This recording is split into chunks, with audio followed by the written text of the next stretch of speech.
Em dic Roger i llegiré el Salm 2. Per què s'avaloten les nacions i els pobles mediten vanitat?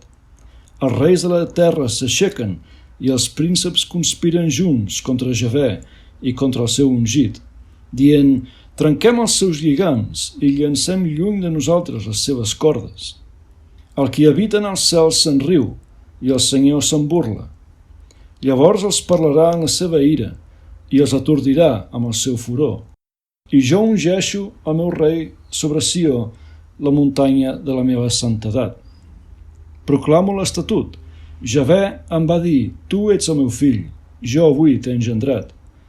Demana-m'ho i et donaré les nacions com a herència teva i els extrems de la terra com a possessió teva. Tu els esclafaràs amb un ceptre de ferro i els esmicolaràs com un atuell de terrissaire. I ara, ó reis, sigueu assenyats.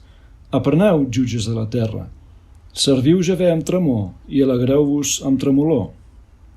Beseu el fill, no sigui que s'enutgi, i sigueu destruïts pel camí, quan la seva ira s'encengui una mica.